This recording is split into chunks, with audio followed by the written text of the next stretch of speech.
So we are meeting here once again, where right now we're doing a special series to celebrate the Nintendo Wii's 20th year anniversary, where we go through and we play every single Wii game released by Nintendo in North America in release order. We started with Wii Sports, but today we're going to be checking out this little game, The Legend of Zelda Twilight Princess. I believe this game was actually originally being developed for the GameCube. In fact, it did also release on the GameCube. Yeah, it came out on the Wii first on November 19th of 2006. It was a launch title. And it came out on the GameCube on December 2nd. So a few weeks later, it comes out on the GameCube. And my experience with this game, I think I went really far in it, like close to the final boss basically, and I did not finish it. So I never actually finished this game. I have a complete version with the manual and the disc here, but we're gonna get the disc and we're actually gonna put it in there in the Wii. So this is the original version of the game on the original Wii. This is another funny thing, is like we think of Link as Link, but you're actually, in most games, you're able to name Link whatever you want. Oh, and this is the name of the horse. Epona is the classic horse name. That is why loneliness always pervades the hour of twilight. Oh, is this what that book is about? Yes, it was a task set to me by the mayor, but would you go in my stead? Alright, I guess I'm your errand boy now. This is actually by many considered one of the darkest Zelda games. Not even necessarily by its story, I think. Even just in the aesthetics. It looks literally dark. I also remember that this was a follow-up to Wind Waker, which was a very cartoony, toon-shaded game. I think it also set a precedent where a lot of people expected Zelda to look more like this moving forward, and then it didn't. I even remember there was a demo, it was an E3 demo for the Wii U, where they were showing a sort of like a Zelda simulation that looked like Twilight Princess in a lot of ways. Same art style, but just a lot more advanced graphically. And a lot of people expected that to be the next Zelda game. It ended up being very different of what the Wii U Zelda game actually looked like in the end, which was Breath of the Wild. There's something nice about playing like the original version of a game that's been remade. Not like this one really has been. It was remastered on the Wii U. And just kind of remembering what it actually looked like. Try to put yourself back in the place of where you were when you first played it. Oh, there's a chicken! A cuckoo, I think is what they're called. There we go. And can I throw it? There we go, I can throw it. I think I just kind of... Yeah, I just whoop them.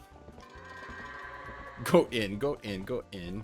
A lot of my time in the industry was spent as a UI developer, so I'm always paying attention to the little UI details, like the go in messages.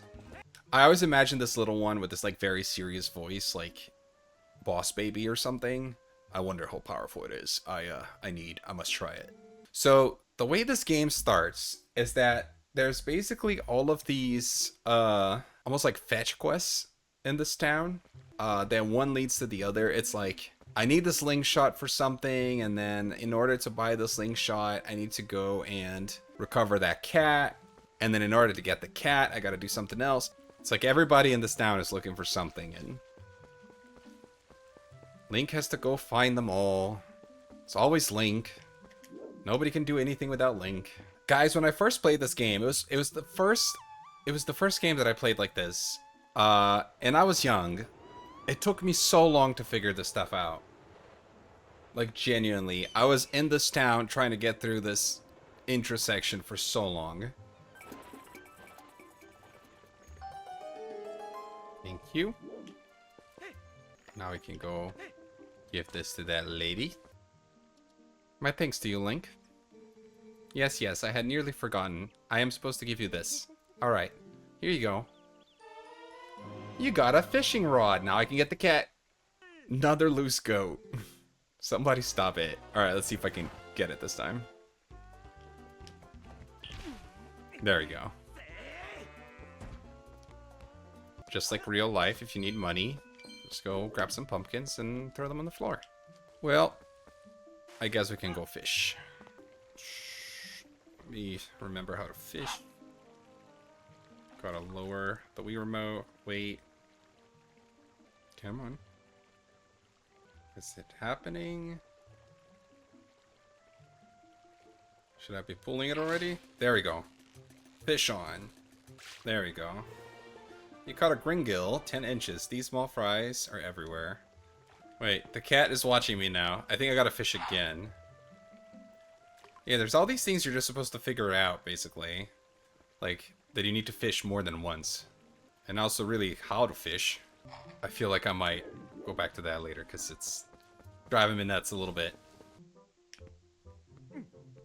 Oh, look. I can hold the dog. I can hold the puppy. Well, her puppy is very cute. And she has pumpkins. Can I throw her pumpkins? I can, and I can steal her money. There's a whole animal component, not to spoil things too much, but there's a whole animal component to the game, which is why all these animals are here, like the dog, the cat, the hawk. Okay, we just gotta keep trying to fish. There we go. Okay, it's in the fish journal, cool. Oh, there we go, the cat took the fish. That's what I was trying to do. What are you doing buying a slingshot, you naughty thing? You're too old for toys. Will you at least let the kids play with it? It's my first weapon in the game. I don't have a sword, I don't have a shield. Yes, I do have the slingshot. Oh, do you have enough money? Well, I stole it. You got the wooden sword. It was returned to you fully repaired. It's easy to use, just swing. See, the motion controls in this game, they're very bare bones. They basically just... It's like, it kind of just detects that you're shaking it for the most part. Maybe sort of like a rough direction. We got some enemies. Oof. That one hit hard. I'm just going to refill the lantern. Put away. Stop! Thief! Oh, wait! Nope! I could go pay. I can go pay. I got it. Don't steal anything. If you are lucky, you may even get to meet Princess Zelda. Ha ha ha. Meet Princess Zelda? Never heard of her. I love these little things in games. It's like there's a squirrel just running around for no reason. It's the little details that make a game world actually feel alive. It's easy to like forget and not think about those things when you're actually working on a game yourself, because you're kind of focusing on the core mechanics and stuff like that. The core story, the core quest. But, you know, these little things are very important, like the little butterflies flying, the squirrels roaming around. No matter what happens on your journey, don't try to do anything out of your league, please. Just come home safely.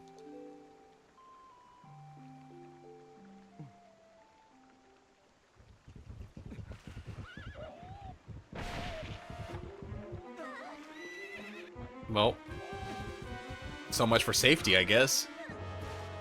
Oh my god. She got shot? Is she dead? What the hell? I told you guys this was the darkest Zelda. I was about to leave on my adventure. For Hyrule. Oh, here he comes.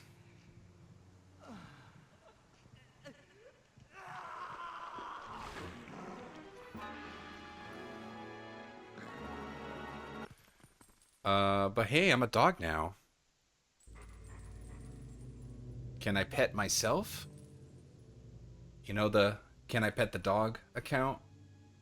It's like, can I pet the dog here? I can hold the dog, but now I'm a dog. Can I pet this dog?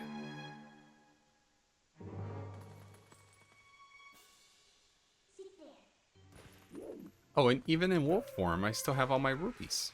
That's good. I think I have to raise the water level to be able to go through those spikes.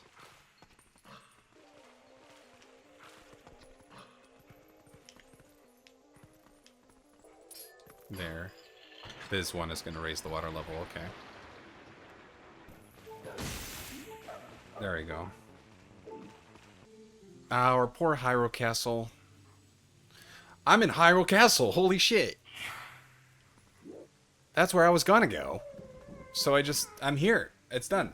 This is it. Mission accomplished. Except I'm a wolf, so I guess I can't give the gift I was supposed to give. Yeah, this, when you look at this art style, it's so like, I feel like it was so common in this era of gaming. I can think of so many PS3 games that kind of look like this, with like all the greens and the yellows and this kind of blurry look. It was a way that they found to make things look good with the graphics that we had at the time. Very much we were going for that darker feel. It was like, it was an era of games are no longer just for children. It was almost like it took a whole generation for us overall as an industry and as game developers to be cool with making things more colorful and more kiddie looking again, I guess.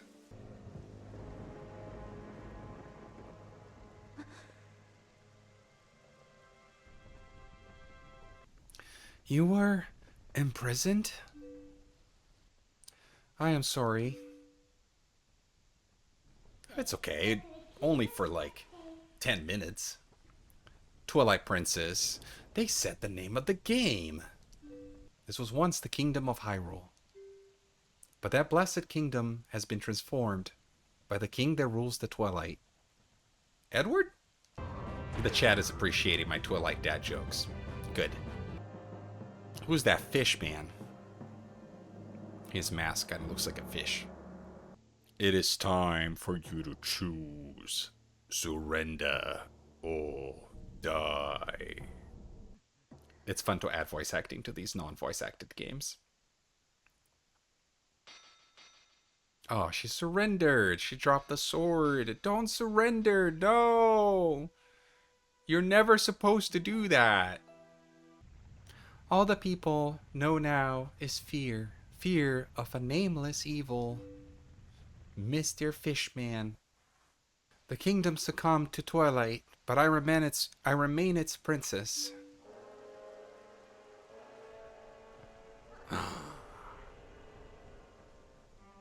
Oh my god! I am Zelda. I thought I was playing as Zelda. We actually find it to be quite livable. I mean, is Perpetual Twilight really all that bad? Can you imagine just non-stop Twilight, 24 hours? You don't even make it to Breaking Dawn. It's just Twilight. Yeah. I think this is a good place to end it. So we'll let this play now as we sign off here. I really like this game. It does take a long time to get into the meat of it, to get into the open world part of it. It is very linear in the beginning. It really takes like 10 hours for you to really start getting into the best parts of the game usually. Similar to, you know, things like Final Fantasy or something like that. Anyway, I can share some early thoughts. It's interesting. It's difficult to share kind of first impressions of a game that I've played multiple times. But my first impressions is that with this game, it is a little harder to say that it still holds up. Because it does have a lot of issues with how slow the beginning is and how the combat mechanics relying on the Wii remote, they just kind of feel a little shallow in comparison to something like Skyward Sword, where it was very much built in. But I will have to say that I think to play this game nowadays, it would really benefit for it to get a new port. I think they could take the Wii U version and polish up a few more things and streamline a few more things and bring it to the Switch. And I feel like that would be the ideal way to play it nowadays. But that being said, I still had a good time, despite the fact that it was kind of slow at first, especially in the beginning. Perhaps because I already knew what to do, that also benefited me. I would say anybody who gets stuck in that kind of beginning 2 hours of the game, definitely use a guide so that you don't, because that's not really what the game is about. There's a lot more to the game than that. And you are welcome to follow, subscribe to the Twitch channel, subscribe to the YouTube channel, and follow along with our journey playing all the Wii games over the course of 2026. Thank you so much once again, and I'll see you next time. Bye-bye.